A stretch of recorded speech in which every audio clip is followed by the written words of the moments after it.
Join me every month for the inspiration to find your finish line.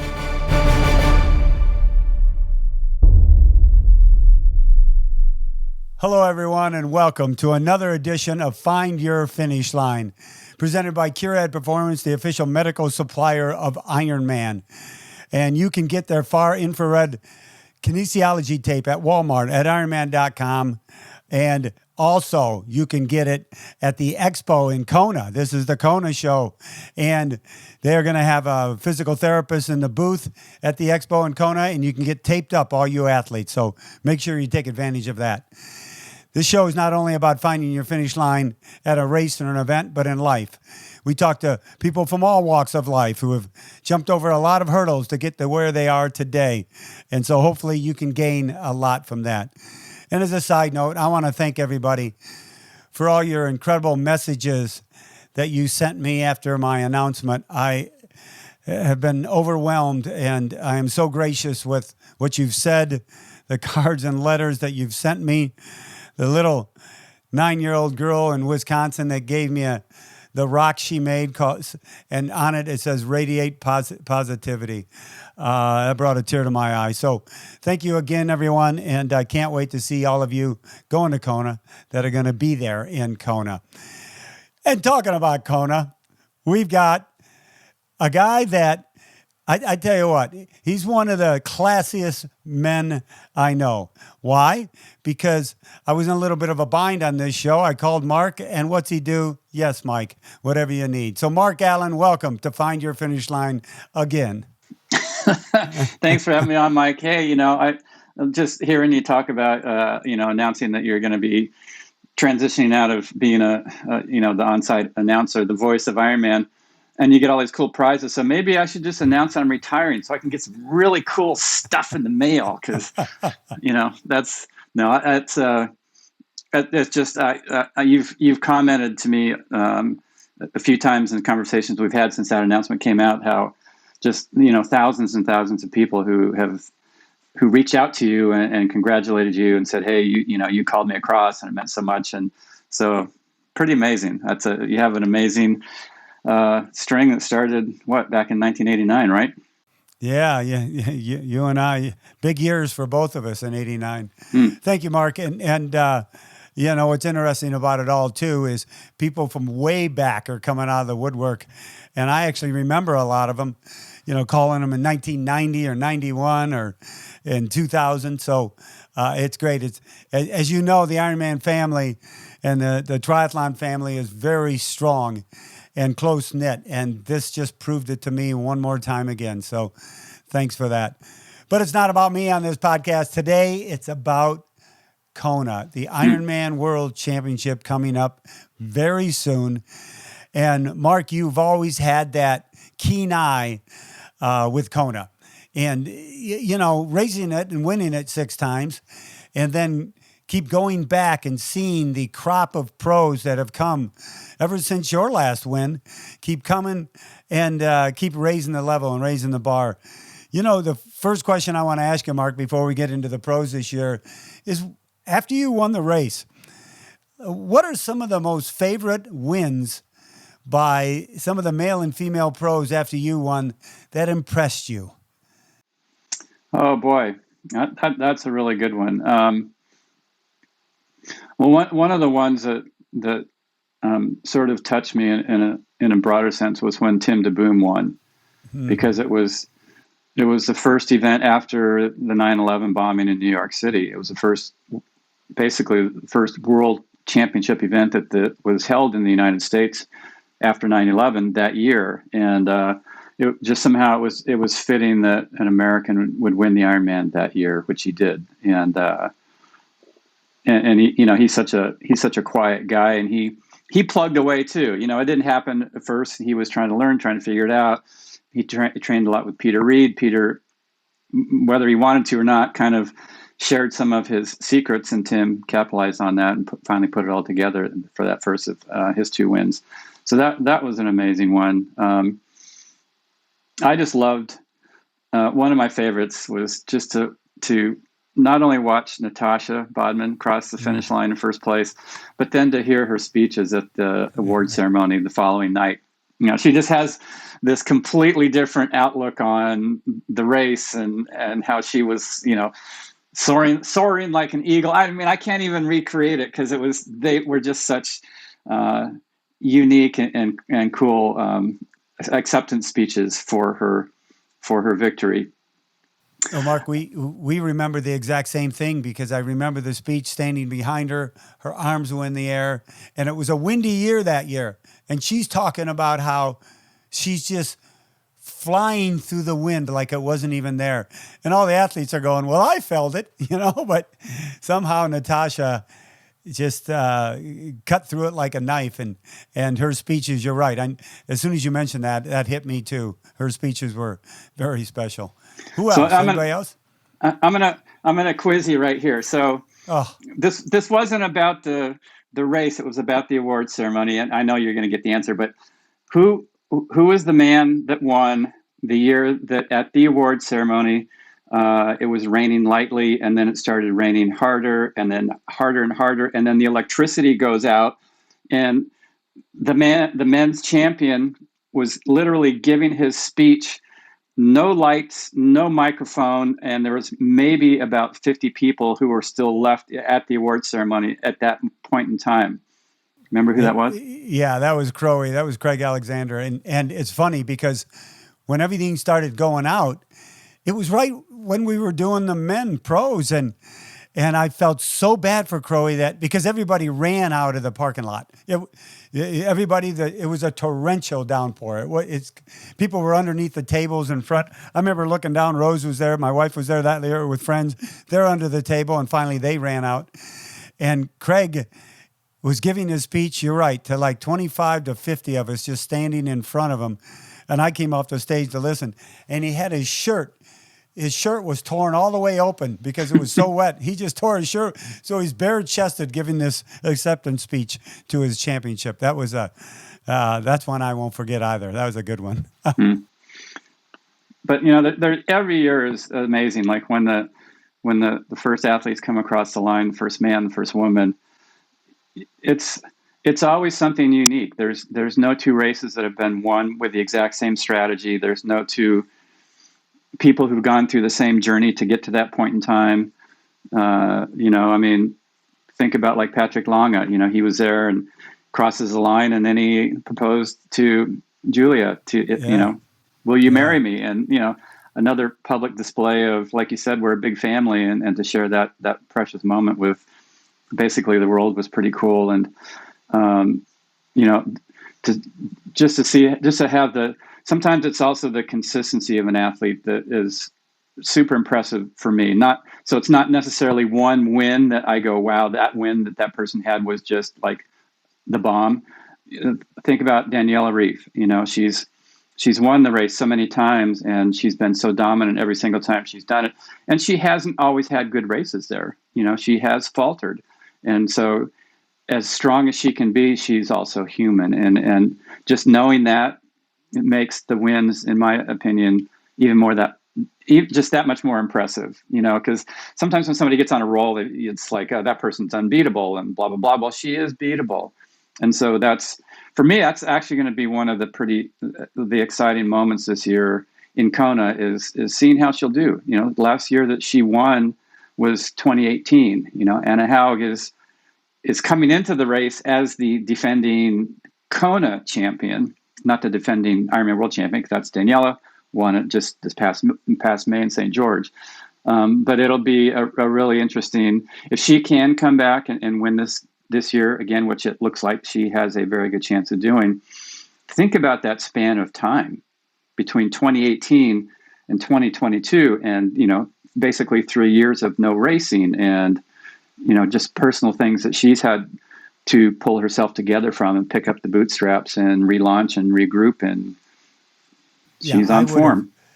She is on form, and after St. George, I would have had a different conversation with you if she hadn't, and you probably would have just had your statement now would have been different if she hadn't won St. George.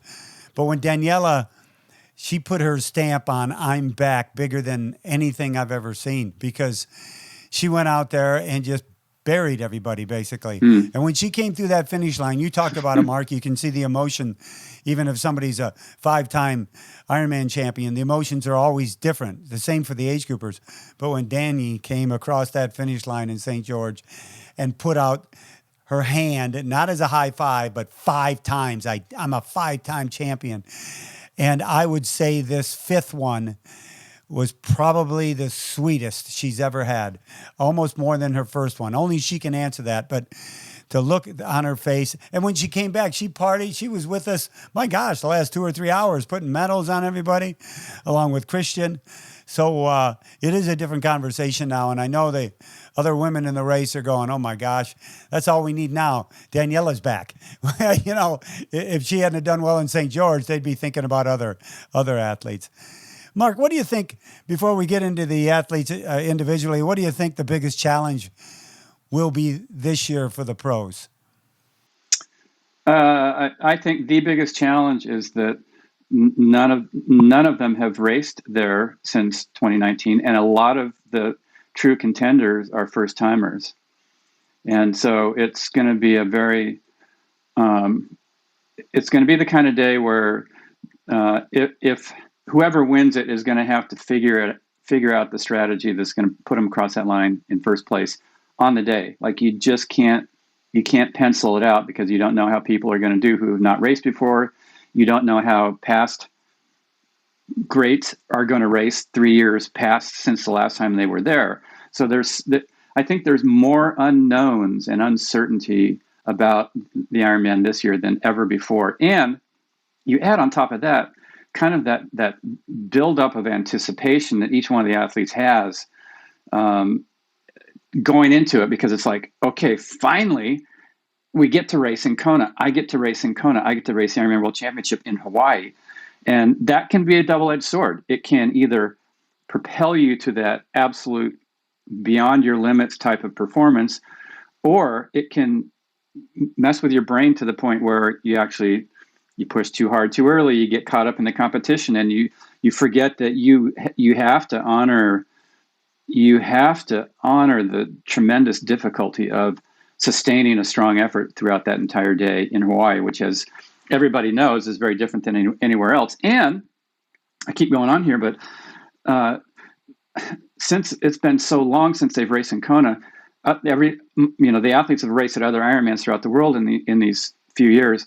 And so their memory is not necessarily going to be of Kona. It's going to be of how it felt in Oklahoma, or, wherever it was, Switzerland or wherever.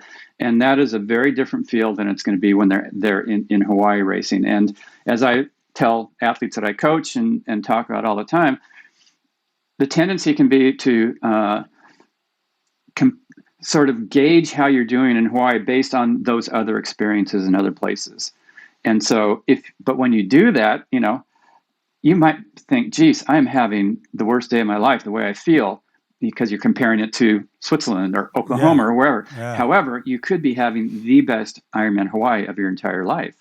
And so they're going to have to just kind of compartmentalize, push everything that's happened, clear the chalkboard, wipe it clean, and say, okay, let me see, I'm ready, I'm prepared, but let's see how this day unfolds, and to respond to probably a lot of race dynamics that might surprise somebody, and exactly. Then pull it off. Mark, we've had conversations before, and I've always thought this to be the case is, when you get an athlete, even though they've had a great 2 years prior to Kona, but it's the first time on the island, it's the first time racing the Ironman World Championship.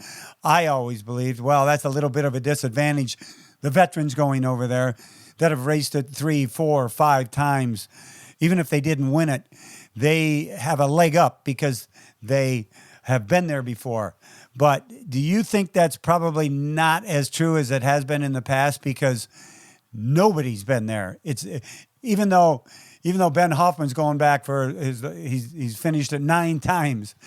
I mean, do you think the ones that have been there before, most recently, like the Patrick Langas, are going to have more of an advantage on that course than, say, Christian or Gustav or Braden Curry because he's raced it before, or doesn't it matter? I think that the one advantage that those who have experience on the course have is that they know how to train for it. They've been there, they've raced in the conditions, and so they I think they're better sort of as they're going through their Ironman preparation right now, kind of having it locked in the back of their mind how this aspect of this bike ride is going to translate to me having a great race in Kona, how this course that I'm running today is going to help me on that marathon in Kona. That's experience that first timers don't have. But as far as the actual race dynamic itself, I think it's going to be, even though you think you remember, when you get out there hour 3, 4, 5, 6, the reality is going to be tougher than you might have in the back of your mind. And, we haven't had a massively challenging year as far as winds and conditions and stuff. It's been a while. Whether this year will be one of those, I don't know. We can't predict. But if it is, then that's going to take everybody by surprise, no matter how many years of experience you've had. Mark, following all the pros as we do and the races that they're in, and it just seems to me that there's a lot of, obviously there's more opportunities for the pros to race with all the different factions in the sport, which I think is great. But it seems to me that, unlike how you trained or even as late as, Jan Frodeno trained, it seems like they're racing much closer to Kona, almost full effort, much closer to Kona. Do you think that's a detriment or is it just a building block for Kona? I think it's a bit of a detriment. So, for example, as we all know, there was the PTO US Open just a week ago, which is only a couple weeks out from Hawaii. And for me, at that point in time in my training, I would have been very, very tired because I would have been right at the last bit of hardcore Ironman stuff. And then I need those last 3 weeks to kind of really get refreshed and recovered, and to throw a high level world-class race in the mix of that, it would have been very hard for me. And you can see some of the contenders were not there at that race. So, some folks raced at the PTO Open, great prize money. You can't blame them. Will it affect their race in Kona?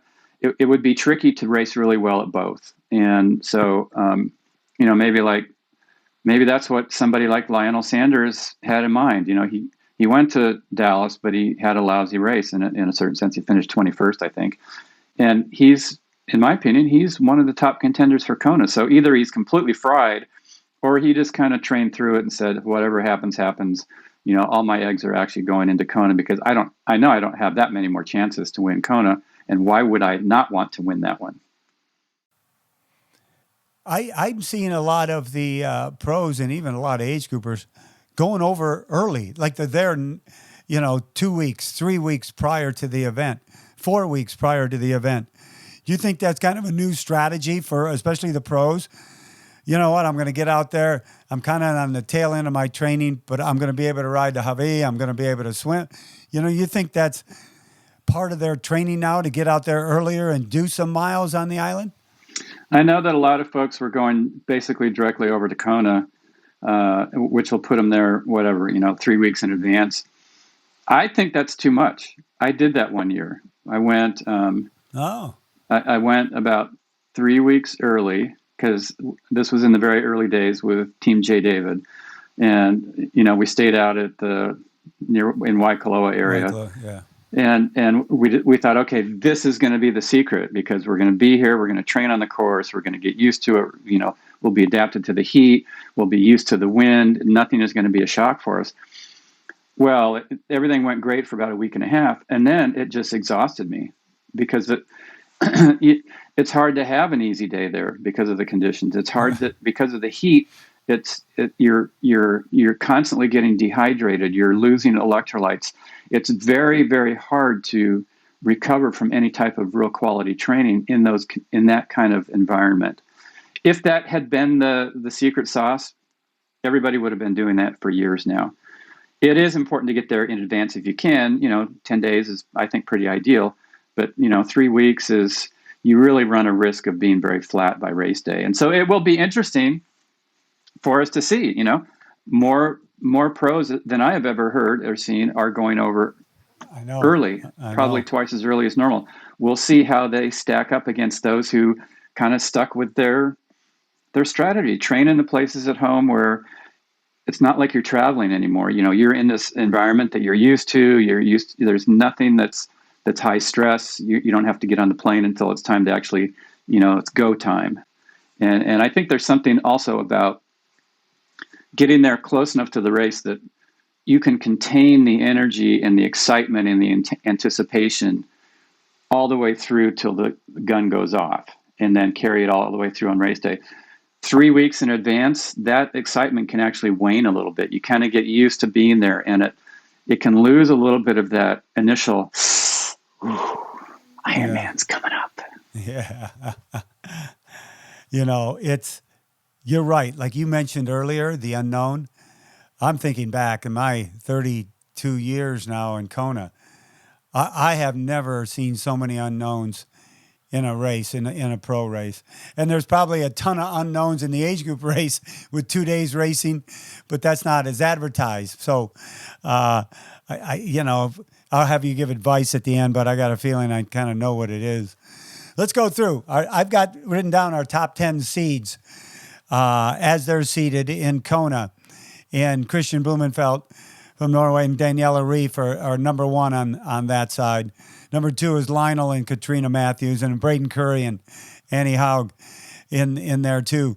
So of those top 3 seeds, we always say anybody can win it. But of those top 6, Christian, Daniela, Lionel, Katrina, Braden, Annie, can any one of those win it? Definitely. I think the men's champion and the women's champion are going to be in that list that you just mentioned. Wow. I don't think there's any surprises down lower that are going to be the one that can pull off the victory. Top 2, top 3, yes, there's so many people who have talent now, but just looking at the way. And a lot of this I'm basing off of St. George, but just looking at the strength of Christian and Danny in St. George, I would find it very hard to bet against them in Kona. What about Daniela? Patrick? Obviously, because she has a vast amount of experience there, and she's on fire. Like you said, when she came across that line and like. 5, I know. And afterwards she goes, "Oh my God, I guess I was pretty emotional when I crossed the line." She said, "I've never done anything like that." It shocked her. And so I'm sure she's carrying that momentum with her into Kona. Christian is to me, he's almost like an orca whale. Like he's just, he's got his sights on something and he's going to go for it. And he's going to do whatever it takes to get that. And he's, obviously he's backed up his his predictions with some great performances. He's not completely invincible, but I think hands down he would be sort of my favorite. And it's hard for me to say that for a first timer to Hawaii. Why would I bet against, say, Patrick Longa, he's proven that he can win there? Why would I bet against Lionel Sanders, who knows that course and knows how to train for it? But that's just my sense that I have, is that Christian's going to be tough to beat. Well, you mentioned Patrick, as I did too, the 6th seed, along with Lucy Charles Barclay. And we saw the race she had at the 70.3 World Championships and was dominant there, but then got injured not too long ago. Mm-hmm. Back, hopefully she's back as strong as she can be back. You think that's a factor? That injury is a factor in how she'll do? Yeah, I think it has to be a huge factor. 1, she missed a bunch of training. 2, in the back of your mind, you're going to be nervous about really, I think, going for it the way you might normally had you not had that injury so close.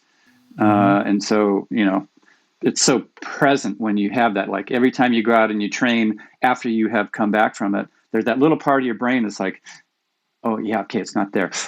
Oh yeah, no, okay, it's not there. I was super bummed for her when she announced that she had that injury, because her 70.3 worlds was just, she had become the athlete that she and everybody else knew that she could be. And so has she had enough time to regain that level of fitness? I personally think it would be hard for her too. But she's Lucy Charles Barkley.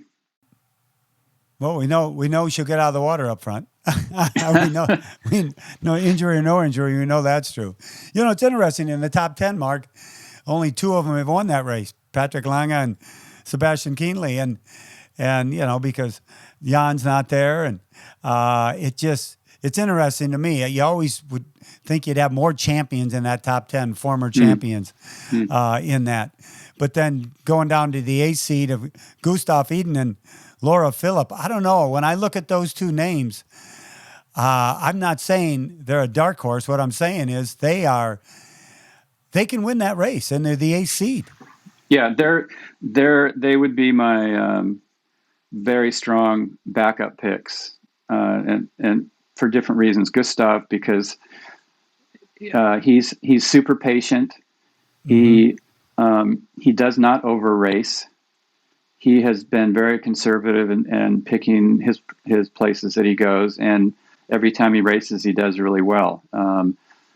And he has also proven, his first Ironman was sub 8 hours. I mean, that's otherworldly. It's not like he built his way up to it. He right. went, whatever it was, 740 something, first Ironman ever. I mean, he knows how to do it, right?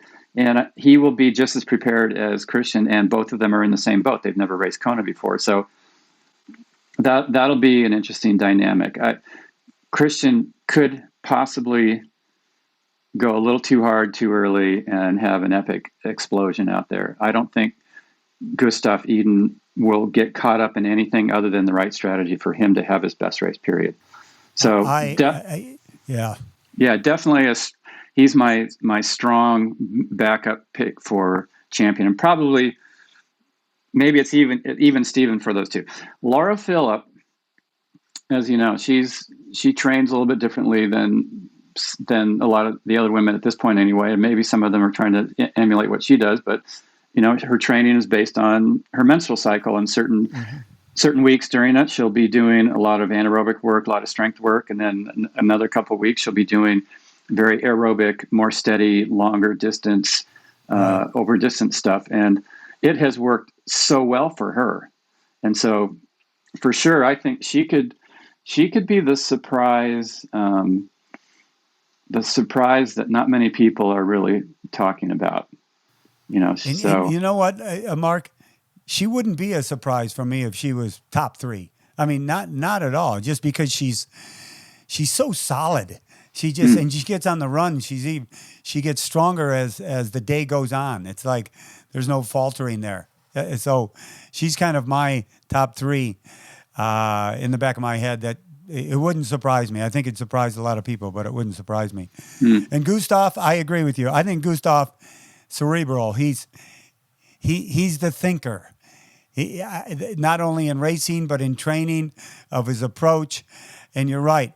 If he went out there 6 weeks ahead of time, he wouldn't get caught in the game. You know what I mean? He's one that sticks to the plan, creates the plan with his coaches, sticks to the plan, and he never seems to get over excited about anything. When he did win that Ironman, he was excited, but it's like he's just so even keel, and I think that's an advantage for this year's race.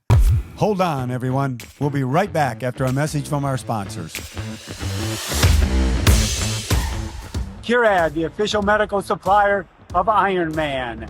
Let Curad keep you strong so those strains and pains of training and you trying to find your finish line go away. With their wraps, races, and tape, and especially their far infrared kinesiology tape that'll keep you strong through all your training.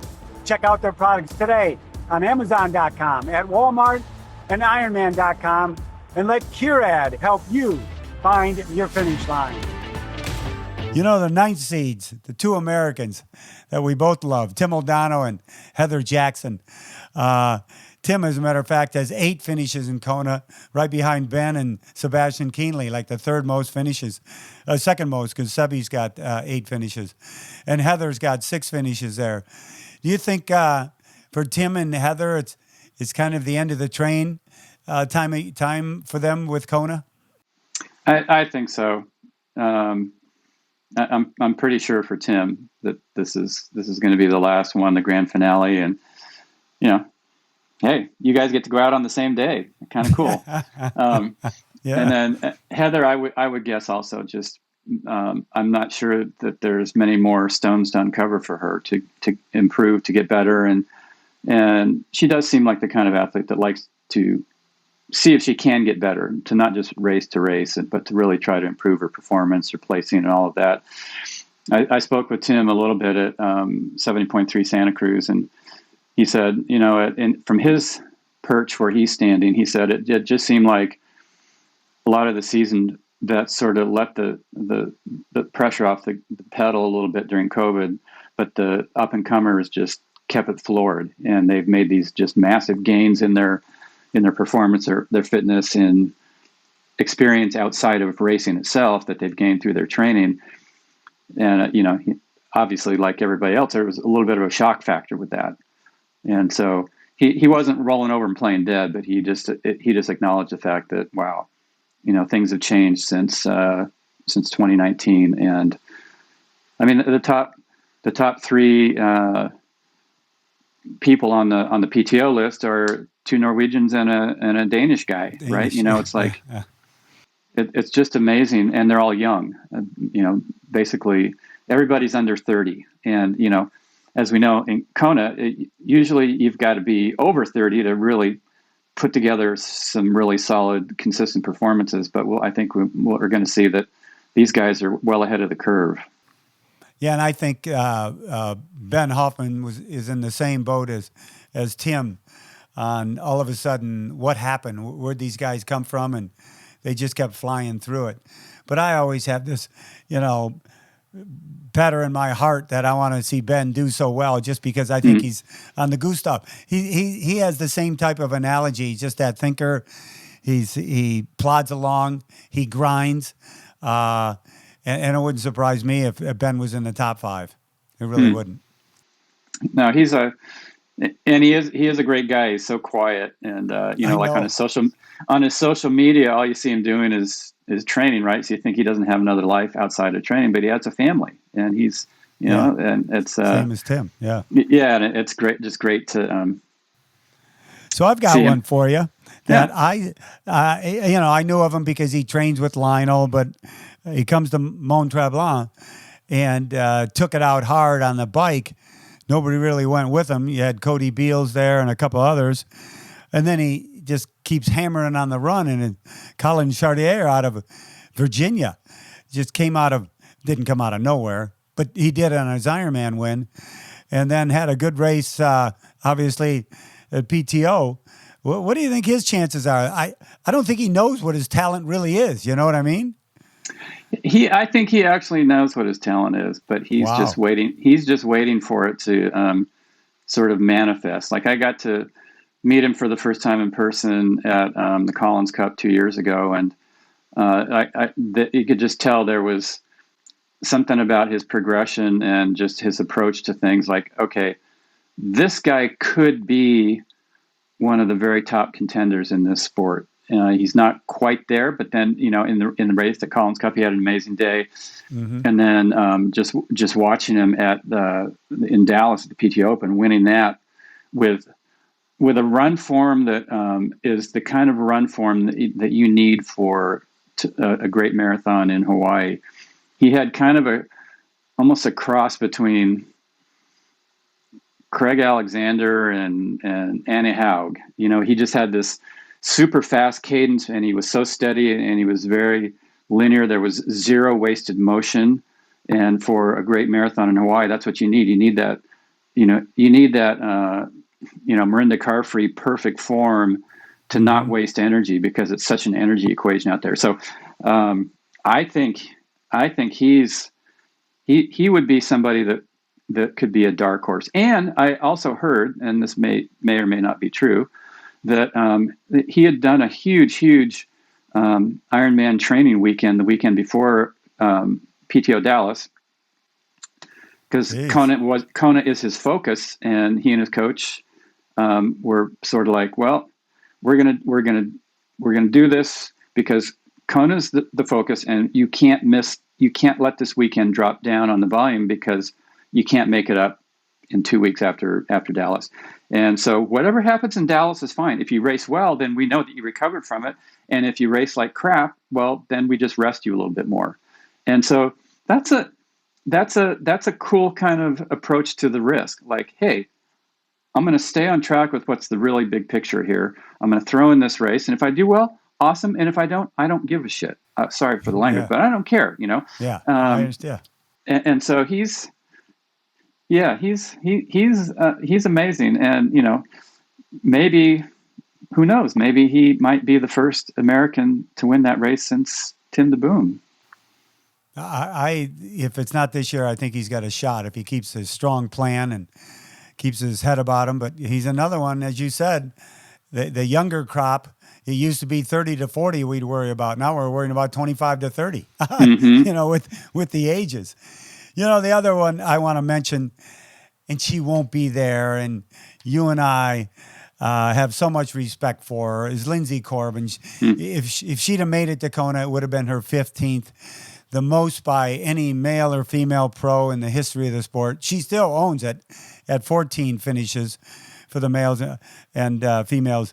But she got injured, so props out to Lindsay, and we wish you would be there, and you're going to be there, I know, in spirit. So it was tough seeing. It's always tough seeing something like that when someone has a big plan and it's their last one, and it kind of gets taken away from them. So I felt for her.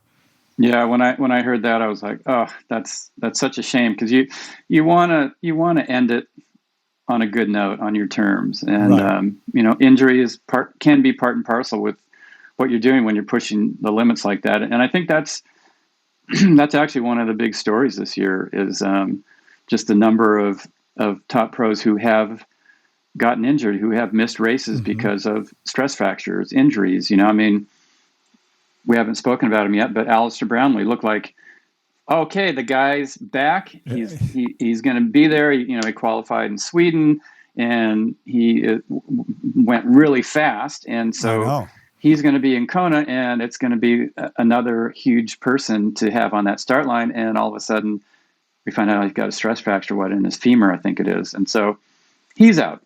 Jan Frodeno's out. Lucy Charles was injured. The list is massive. And so I have to ask myself, what's going on? Why are so many pros getting injured now? And some people have said, well, it's because they race all year round. But, think about Greg Welsh and the Australians. They raced all of our winter down in their summer, short, fast, high intense racing. And then they'd come up to the Northern Hemisphere and race the entire season up here. And they didn't seem to have that same issue with people having stress fractures all the time and missing races because they were injured. So I don't know what the answer is, but I'm sure there's some reason why it's like that now. Now, the other one on the women's side, she won Ironman Lake Placid. It was her comeback race, Sarah True. When I think of Sarah, God, so much talent. She just had so much talent. She took off. She had a baby, about a year old now, and came back to Placid. Sarah had that tough race in Germany, that breakdown, probably 3 years ago, before the pandemic. But then had the baby, and in Lake Placid, my jury was out. I don't know, but she just looked so strong, so happy, had this great attitude about her. So Sarah True's another one where she's got nothing to lose in Kona, does she? No, and I was there live in Germany in Frankfurt when she had that massive collapse. She was in the lead. She was going to win it, but that weekend was one of the very hottest on record in Europe. Period. And even spectating was just it was super, super challenging. You felt like you were going to pass out. And so anyway, she collapsed, literally, like, I don't know, so close to the finish. And, but it was hard to watch, because here she is, obviously clearly talented, obviously the fittest on the day, but her body just couldn't manage that amount of heat. Hopefully she's strong, ready to go, and Kona is not going to be as hot as it was in Germany that day. So she's got a great chance to do something amazing. Yeah, I think she really does. And, when you take a look at the 52, there's 52 female professionals, and I think 54 or 55 males. They're going to be towing that start line. It's interesting to me when they get in the water mark, and I'm standing on the end of the pier, and I can recognize some swim strokes because I've seen them like you so many years. But then they look up at you, and I go, oh, there's so-and-so, so-and-so, so. And they all have this look like they all, at least half of them truly believe they can win the race. That's why they're there. And with so many pros in the race on both the male and female side, if you're in that mix and you've never won an Ironman before, I mean, is it just a matter of talent, or is it a matter of somebody having a day that people think they could never have? Before I ever won there, I felt like I could win. And, looking around, like you said, pretty much every other pro that was on my left and on my right, they had the same look in their face. And so the crazy thing is that I just never knew how it was going to happen. Even after I had won, each time I was out there in the 6 wins at the race start, I was looking around going, they think they can win. They think they can win. I think I can win. And I have no idea how any of us are going to do it, how it's going to happen. And I think that sort of unknown factor is bigger in Kona than at any other race that you line up against. And part of it is, like you said, there's over 50 pro men, 50 pro women, and they're all top notch. It's not like there's any hacks in there. And so it's going to be a very, very challenging and difficult day. But the one that sort of rises up and rises above is the one that has that. They've found a way to combine that thing where they're racing everybody else and they're doing their own race at the same time. Mm-hmm. And when those two things come together, where you are competing against these other people. If I'll tell you a secret, Mike, if Dave Scott had not been there in 1989 and I was out there on my own, it probably would have taken me like 16 hours and 59 minutes, But so you have to compete, but at the same time, you have to be doing your own race. And when you're just trying to merge those two together so that they're in the same place. And when you achieve that, that's when you get locked into this thing that you can feel it starting to unfold. Instead of things feeling like they're unraveling, it's starting to feel like it's unfolding. And that's a huge shift. And so all you hope to winners out there, take that bit of advice and stick it in your brain and remember it on race day. Well, I tell you, I think that's the best advice for the pros, because the unknowns, you can go through all the training, do everything correctly, but when you get on the island and on that race day, shit happens that you don't know it's going to happen. It just is. It's much different for all of us. Working the race, watching the race, the whole deal. You go, what was that? And I think you're right. They've just got to adjust to the day, and whoever conquers the day is going to conquer that race. Mark, we've got, my gosh, on Thursday, all the women are racing and some of the men, and then on Saturday, all the men are racing, and it's broken up. So Thursday, nobody really has raced on a Thursday in a long time. Think about it. When you race Thursday, what happened to Saturday or Sunday? It's like Thursday. And when I first heard that, I go, how can you race on Thursday? So you get there earlier, you readjust, and the whole deal. But the age groupers, I've talked to so many, and I hate using this word, but they're freaking out a little. They really are, because they haven't been there either, and some have never been there. And obviously, we got a lot of legends going there. What advice would you have to those age groupers, both male and female? Well, just to remember that, you've done the training, so take confidence in that. Even if it didn't go perfectly for you, you are ready. And second piece of advice, and I mentioned it earlier in the show, was to really try not to judge how you're doing based on other experiences you've had in the sport, because Hawaii is such a unique experience. So just let the day unfold and manage yourself, of course, eat, drink, pace yourself properly, try to have the best day that you can, but try not to judge whether it's you're having a good day or a bad day. It's just a day that you're having, and to just to try to get the best you can out of this moment right here, and the one after that, and the one after that, and to understand that your sort of experience of the day is going to evolve as the day evolves.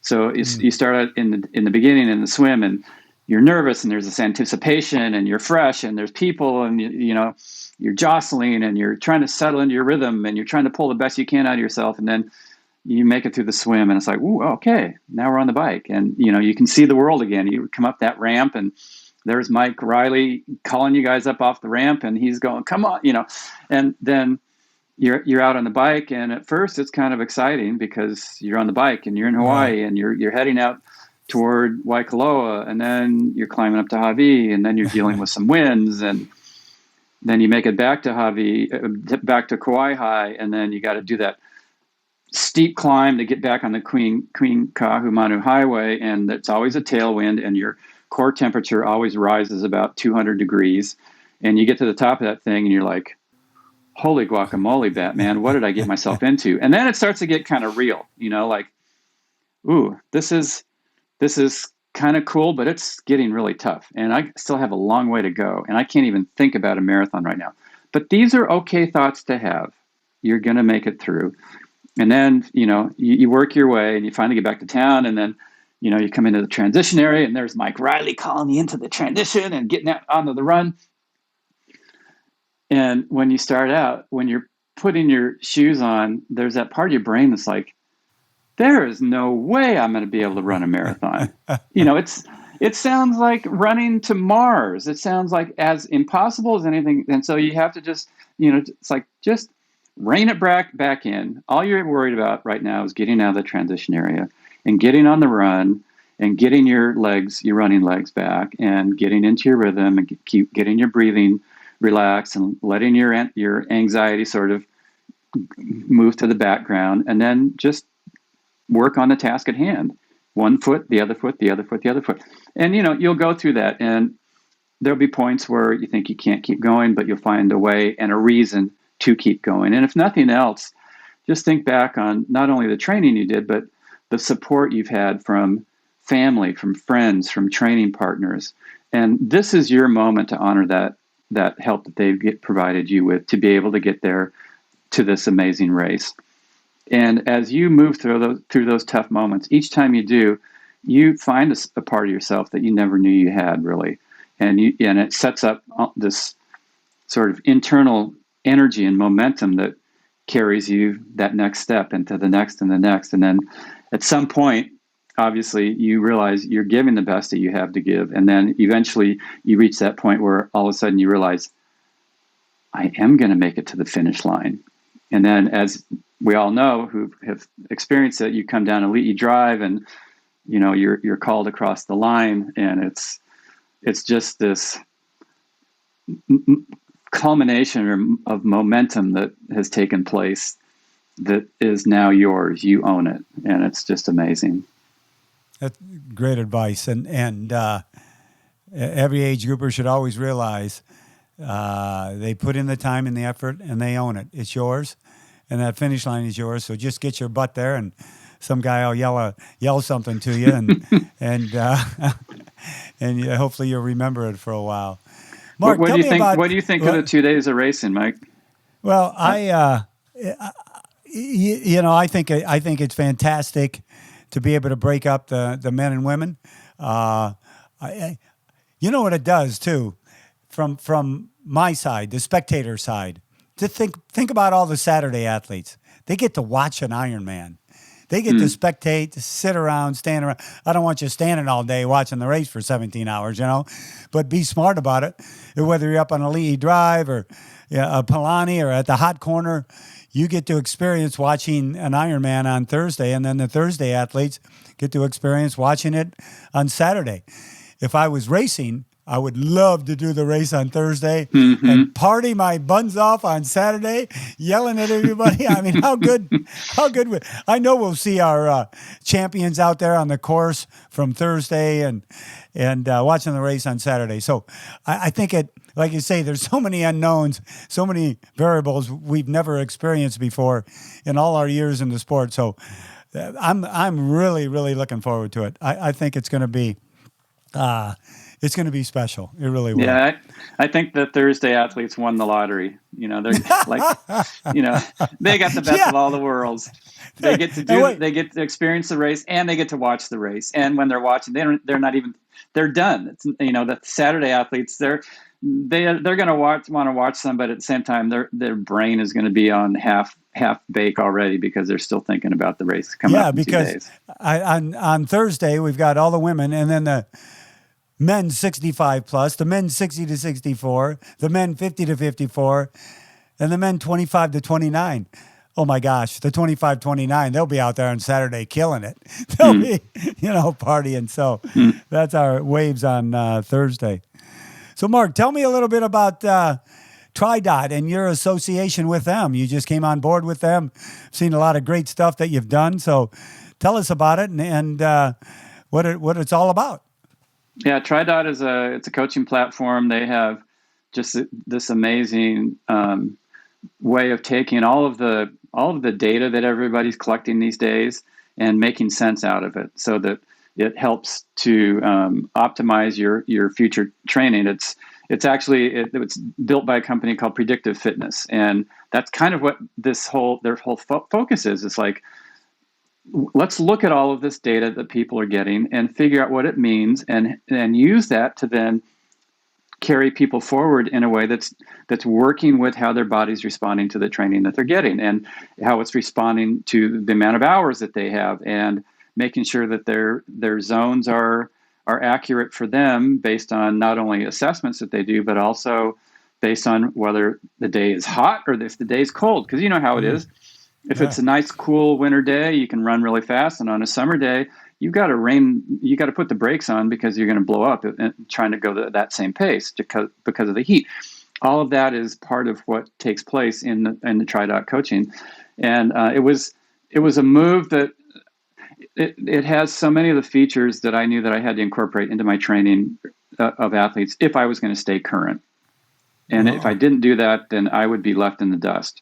And also what it does is it just takes the brain drain out of it for both the coaches and the athletes, because their algorithms that have been developed over 15 or 20 years assimilate all of this information and help make sense in a very simple manner as an athlete and as a coach. So it's sort of like, how back in the old days, the doctor would show up at your house with a stethoscope and stick it on your chest and say, okay, now breathe and cough. And out of that, they're supposed to divine, whatever it is that you have that's wrong with you, basically no metrics. And nowadays doctors have, like, you can go in and get an MRI, this thing that takes all of this massive amount of data and turns it into something that makes simple sense that then the doctor can use to help you be fit, be healthier, and get rid of whatever your problem is.